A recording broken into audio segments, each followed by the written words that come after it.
Waasu haala kanaan na baasu. Yeroo kan na baasu iddoo jalanii galtanii paaswoordis jedha. Waasu haala kanaan na baasu. Yeroo kan na baasu iddoo jalanii galtanii paaswoordis jedha. Assalaamu alaykum wa rahmatullahi wa barakatuh. Jirtu tokkeen kabajaa shalatamu.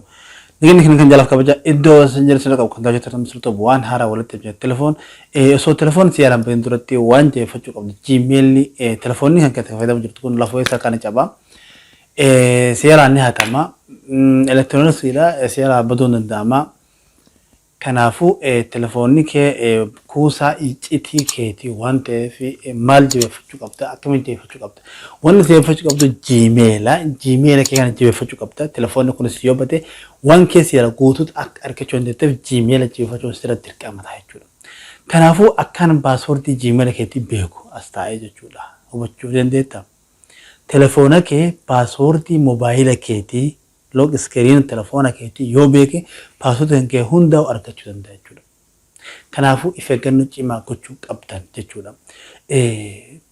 Paaswoordii moobaayila pin log screen telefoona kan keetii jabeeffachuu qabda nama argatee agarsiisuu qabda jechuudha. Kana qofa yoo beeke paaswoordiilee Gmail fayyadamtuu website seentee baate hunda isaatu argachuu laaftutti argachuu danda'a jechuudha.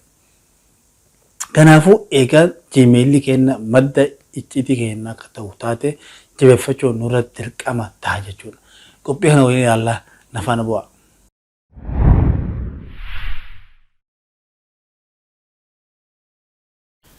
Walitti deebina jira. Ammaan tana kallattimaan settingii telefoona seenna jechuudha. Ifirraa laaluudhaaf settingii telefoona seenna. Fakkeenyaaf paaswoordii Big Sriloki kan waan beekuuf paaswoordii yeroo barbaadu kallattiin settingii seenna bakka namoonni hedduun ifirraa hubannoo qaban jechuudha. Kallattiin settingii seenna yeroo baay'ee ni gartanii oloofetiin privacy irratti cuqaasa.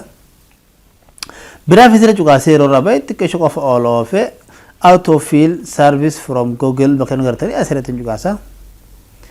Yeroo asirratti cuqaasu haala kanaan na baasu. Yeroo kan na baasu iddoo jalanii gartanii paaswoordis jedha asirratti cuqaasa. Yeroo asirratti cuqaase kallattiin as keessa paaswoordii lamatu as keessa naa jira jechuudha. Paaswoordii lamatu as keessa naa jira. Irratti cuqaase. Yeroo cuqaase kallattiin log screen kiyya qofa na gaafata jechuudha ni bana. Yeroo bana kunoo kallattiin paaswoordii kiyya haala kanaan ka Facebook kiyyaati fi kan kunis ka Facebook kiyyaati haala kanaan paaswoordii kiyya namni kun karaa salphaa ta'een karaa ani namni ifraan eeynen paaswoordii kan kee argatee jira jechuudha. Tuqaa ijaa kana yoo qabamu taate kallattiin paaswoordiin kiyya argamee jira jechuudha. Kanaafu waan kana ifraa eegaa paaswoordii keessan jabeeffadhaa paaswoordii yeroo log screen keessanii nama agartanitti kennina jabeeffadhaa. Otoo kenna kana fakkaata akka waa irraa baratan abdiin qabaa viidiyoo kanas share gochuun namoota hedduu biraan gahaa waan daawwattaniif galatooma.